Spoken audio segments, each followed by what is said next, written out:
లేదు లేదు ఇది నీకు తెలియదులే, నేను పెద్ద పెద్ద వ్యక్తులతో డోనర్ తీసుకున్నాను అంటూ శాంతి స్వతహాగా నాకు చెప్పింది ఏంటంటే, నేనున్న ఆవేశంలో శాంతి ఏం చెప్తుందంటే నాకు, నేను విజయసాయిరెడ్డి గారికి పిల్లలు లేరు, ఆయన ఒక బాబు కావాలనుకున్నాడు, విజయసాయిరెడ్డి గారు అంటే నాకు ఇష్టము, నేనంటే విజయసాయిరెడ్డి గారికి ఇష్టము, విజయసాయిరెడ్డి గారికి పిల్లలు లేరు, ఆయనకు ఒక కూతురు ఉంది, ఆ కూతురుని అడాప్టెడ్ కూతురు, కాబట్టి నేను అతను ఒక బాబు కావాలంటే ఒక బాబుని కనిపెట్టాను. నాకు గుండెలు పగిలిపోయాయి. నువ్వు కనిపెట్టడం ఏంటి, ఆయన అడగడం ఏంటి, నువ్వు కనిపెట్టడం ఏంటి, ఇదేంటి ఎన్టీఆర్ లక్ష్మీపార్వతి అని క్వశ్చన్లు పడ్డా నేను. సరే కనిపెట్టావమ్మా, now I cannot do anything. నేను వైజాగ్ వచ్చిన తర్వాత జరుగుతుంది డిస్కషన్ సార్ ఇవన్నీ కూడా. సరే నాకు డాక్యుమెంట్స్ చూపించి నేను I will take a decision. Documents చూపించదు, హై ప్రొఫైల్ వ్యక్తులు, డాక్యుమెంట్ లేదు. అలా అలా నమ్ముతాను, నేను నమ్మను. ఒక 1 month sir, January 3rd land అయితే నాకు జనవరి అంతా కూడా ఇదే టార్చర్. హై ప్రొఫైల్ వ్యక్తులు అన్ని పేర్లన్నీ మార్చేసాము, నీకు బయటికి రాదు, నువ్వు నమ్మాలి. నమ్ముతానమ్మా, నమ్మేటట్టు ఒకటి చెప్పు నాకు అన్న. నువ్వు నమ్మాలి అంతే అంటది. నువ్వు చూపించినప్పుడు it is physical relation, it is an IVF అని నేను డిసైడ్ చేశాను. అవును ఫిజికల్ రిలేషన్ అనుకో అనేది. సరే మరి ఫిజికల్ రిలేషన్ అయితే ఎవరితో, నువ్వు ఎవరితో అనుకుంటే వాళ్ళతోటే అని చక్కగా చెప్పి. ఎవరితో అంటే అవును పెద్ద ఆయనతోటే, విజయసాయిరెడ్డి గారితో ఫిజికల్ రిలేషన్షిప్ అని. ఇప్పుడు నేను పెద్ద ఆయన పోయి అడగలనా మేడం, పత్రికా విలేకరులు అడుగుతున్నా, పెద్ద ఆయన పోయి అడగలనా విజయసాయిరెడ్డి గారిని? ఆయన గేట్ నాకు ఫీజులు ఎగిరిపోయి, 2 ఆడపిల్లలు. సార్ నేను ప్రమాణంగా చెప్తున్నాను, నేను జనవరి ల్యాండ్ అయినప్పుడు హాస్పిటల్కి వెళ్ళాను, IVF అని చెప్తే, సారీ హోటల్కి వెళ్ళాను. నా పెద్ద పాపను హోటల్లో సార్, పెద్ద పాపను గుండెల మీద పెట్టుకొని ఏడ్చాను సార్ నేను. ఇది ఇర్రివర్సిబుల్ డ్యామేజ్ చేసేసింది నాకు. ఈ పెద్ద పాపకు నేను ఏం ఆన్సర్ చేయాలి రేపు పొద్దున అని నేను మీరు నమ్మలు లేకపోతే sir, I not a dramatic person. పెద్ద పాపను గుండెలకు హత్తుకొని పడుకున్నా సార్, హోటల్లో హత్తుకొని పడుకున్నా. ఆ పాప పక్క దగ్గర తీసుకొని క్వశ్చన్ చేస్తుంది, IVF బేబీయా ఫిజికల్ రిలేషన్షిప్ బేబీయా? అసలు నేనైతే తండ్రి కాదు. ఎందుకంటే ఆ రోజు శాంతి నాకు ఆ హోటల్లో డేట్ చూపించింది. నాకు నువ్వు ఆ సెప్టెంబర్ 1 week కలిసినప్పుడు నా కడుపులో 8 weeks బేబీ ఉంది అని నాకు ఒక ప్రూఫ్ చూపించింది. ఎత్తుకున్న బేబీని దించాను సార్ నేను. ఆ రోజు దించేసి నా బేబీ కాదని కన్ఫర్మ్ అయింది. IVF అయితే IVF చూపించు, ఎవరైతే తండ్రి ఎవరు చూపించు. నాకు అక్కడి నుంచి స్టార్ట్ అయింది సార్, జనవరి ఆ మిడిల్ నుంచి స్టార్ట్ అయింది సార్. నాకు చూపించట్లేదు, నాకు చూపించదు. నా పరిస్థితి చాలా దారుణంగా ఉంది సార్. ఆ రోజు ఒకసారి ఆలోచించండి సార్, 2 ఆడపిల్లలు, IVF అంటుంది, డాక్యుమెంట్ చూపించదు, తండ్రి ఎవరో తెలియదు. ఏమనంటే విజయసాయిరెడ్డి సార్ పేరు చెప్తుంది. పోనీ నేను విజయసాయిరెడ్డి వెళ్ళి అడగలేను కదా, మీరేనా తండ్రి అని ఎట్లా అడుగుతాను? నేను అడగలేని పరిస్థితి. అది సార్ జరిగింది. ఇక అక్కడి నుంచి టార్చర్ మొదలైంది నాకు. ఇక చూసుకోండి, అప్పటి నుంచి ఇప్పటి వరకు సార్ ఇదే టార్చర్.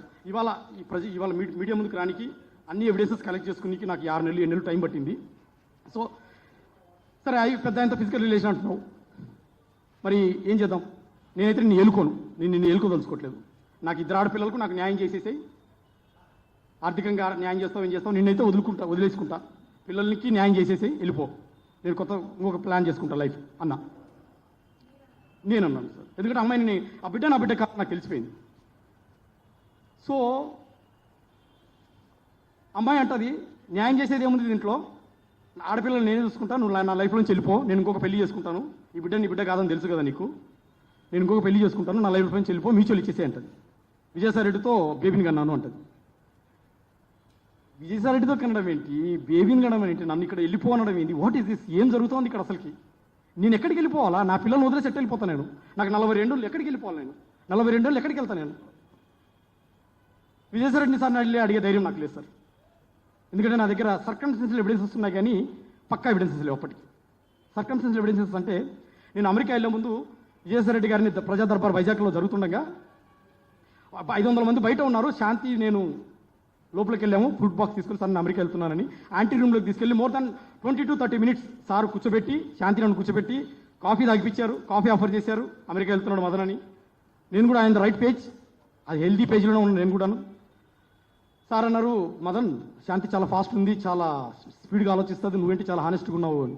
ఏమో సార్ దేవుడు అలా ఇచ్చాడు, అమ్మాయి చాలా ఫాస్ట్ ఉంది, మీరు ఆ తండ్రి వయసులో ఉన్నారు, మీరే చూసుకోవాలి పాపని అంటే. నేను చూసుకుంటా మదన్, నువ్వు వెళ్ళిపో, విల్ టేక్ కేర్ అన్నాను. నేను అమెరికా వెళ్ళిపోయాను సార్. అది అమెరికా వెళ్ళే ముందు జరిగిన సంఘటన చెప్తున్నాను, ఇన్సిడెంట్ ఇది సార్ జరిగింది.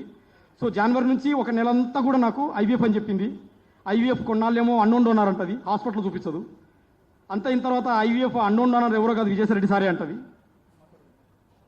అది చూపించమంటే ఎవిడెన్స్ చూపించదు. పెద్ద ఆయన ఎట్లా బయటకు వస్తారు అంటది. ఆయన బయటికి రారు, వేరే వాళ్ళు వస్తారు ఆయన ప్లేస్లో తండ్రిగా. నువ్వు ఎగ్జిట్ అయిపోయినా లైఫ్ నుంచి, నువ్వు వేరే పెళ్లి చేసుకో అని ఆమె చెప్పడం. ఇది సార్ జరుగుతుంది. సో నాకు జనవరి, ఫిబ్రవరి, మార్చ్ ఈ 3 నెలలు ఇదే టార్చర్. విజయసాయిరెడ్డి సార్ పెద్దాయన సరేనమ్మా, పెద్ద అయినా సరే యాక్సెప్ట్ చేస్తాను.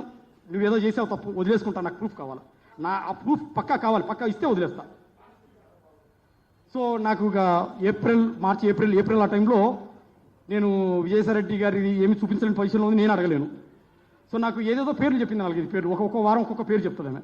ఇక నాకు చిరాకు వచ్చేసి ఏప్రిల్ ఎండ్లోనో మేలోనో I went direct to Apollo hospital Vizag వెళ్ళిపోయాను సార్. నేను వెళ్ళిపోయి మార్నింగ్ 4 o'clock వెళ్ళిపోయి అక్కడ సెక్యూరిటీ లేపి నేను I'm the father of baby 2023 April 15వ తారీఖు ఒక బేబీ పుట్టింది, శాంతి కాలింగిరి, నా వైఫ్, నా పేరు మానిపాటి మదన్మోహన్ అంటేనే. తన పాస్పోర్ట్ వీసా కూడా చూడలేదు, టకా కంప్యూటర్లో కొట్టాడు, చూశాడు. మీకు డాక్యుమెంట్స్ ప్రూఫ్స్ అన్ని చూపిస్తాను, నేను ఆ హాస్పిటల్లో నా పేరు ఉన్నది, మీకు కావాలంటే పంచుతాను నేను డీటెయిల్స్ అన్ని కూడా. ఇది సార్ జరిగింది. నాకు ఆ డాక్యుమెంట్స్ ఇచ్చారు, డాక్యుమెంట్స్ కూడా తెచ్చాను. దాంట్లో బేబీ ఫాదర్ నా పేరే, హస్బెండ్ నా పేరే, ఫ్రంట్ ఆఫీస్లో కంప్యూటర్లో. నేను అన్నాను, సార్ నాకు కే షీట్స్ కావాలి, కే షీట్స్లో డీటెయిల్స్ ఉంటాయి కదా అంటే, కే షీట్స్ మార్నింగ్ తీసుకుని సార్ అన్నారు. సో 11 o'clock వరకు వెయిట్ చేసి కే షీట్స్ తెచ్చుకున్నాను. కే షీట్స్ తీసుకుంటే నాకు ఒక చిత్రమైన పేరు కలిగింది సార్. ఆ కే షీట్స్ కూడా ఒరిజినల్స్ ఉన్నాయి, తెచ్చాను హాస్పిటల్ నుంచి. ఆ కే షీట్స్లో హస్బెండ్ ప్లేస్లో పి సుభాష్ అని ఉంది. పి అంటే పోతిరెడ్డి సుభాష్. ఫాదర్ బేబీ పుట్టిన తర్వాత 4 రోజుల తర్వాత బేబీ పుట్టిన తర్వాత ఫాదర్ వచ్చేసి పోతిరెడ్డి సుభాష్ అని ఉంది. ఆ పేరు నేను ఎప్పుడు వినలేదే, ఎక్కడ వినలేదు, ఎవరు అని ఆలోచిస్తే అప్పుడు నాకు రవీంద్ర భారతి దగ్గర గోల్డ్ అందించిన వ్యక్తిని గుర్తొచ్చింది. క్యాండిడేట్ ఎవరు అసలు పి సుభాష్, పోతిరెడ్డి సుభాష్. నేను కూడా అతను శాంతిని అడగలేదు, నేను హాస్పిటల్కి వెళ్ళింది శాంతికి తెలియదు. నేను తనకు తెలియకుండా వెళ్ళి డాక్యుమెంట్స్ బయటికి తీసుకున్న తర్వాత నేను ఇన్వెస్టిగేట్ చేసి తీసుకున్నాను. దాంట్లో సుభాష్ గారి పేరు వచ్చింది. తర్వాత ఈ సుభాష్ గారి మీద మొత్తం రీసెర్చ్ చేశాను. అసలు ఈ Pothireddy Subhash Reddy son of Pothireddy Thimmareddy from Pileru, Chittoor. ఆయన ఆధార్ కార్డు, ఆయన బయోడాటా కూడా ఉంది, కావాలంటే ఇస్తాను. I did a lot of investigation, hectic investigation. Data అంతా తీశాను. ఆయన ఏంటి, ఆయన ఎవరి దగ్గర పనిచేస్తాడు, ఏ మనిషి, అన్ని అడ్వకేట్ ఎక్కడ చేస్తాడు. ఆయన నాకు తెలిసిందంటే అప్పటికి special government pleader for revenue Andhra reason Amaravati. నేను శాంతికి చెప్పలేదు. సో ఒకరోజు పిలిచి అడిగాను, అమ్మ శాంతి ఇట్లా ఎవరు మన సుభాష్ అనేది దాంట్లో సిగ్నేచర్ మా ఫ్రెండ్ అనింది. అట్లా ఫ్రెండ్ అవుతాడు, మా ఫ్రెండ్ అయితే ఫ్రెండ్గా పెట్టాలి కదా, ఫాదర్ హస్బెండ్కి ఎలా పెడతాడు. ఏదో ఆ రోజులో అర్జెంట్గా ఉన్నాడు, పెట్టాడు. మీకు కావాలంటే డాక్యుమెంట్స్ చూపిస్తాను. నాకు డౌట్ వచ్చి నేను ఆయనకు సుభాష్ గారికి ఒక 1 week తర్వాత ఫోన్ చేశాను. సుభాష్ గారు ఇది పరిస్థితి, ఫస్ట్ మెసేజ్ పెట్టాను. సుభాష్ గారు మీ పేరు ఒక పెద్ద ఆయన పేరు వస్తూ ఉంది బయటికి, మీకు మెసేజ్ కూడా చూపిస్తాను, అది మెసేజ్ ఇప్పటికి ఉంది నా దగ్గర, చూపిస్తాను. మీ పేరు పెద్ద ఆయన పేరు వస్తూ ఉంది, దీని మీద మీ స్టాండ్ ఏంటి అన్నారు. లేదు నా స్టాండ్ ఒకటే,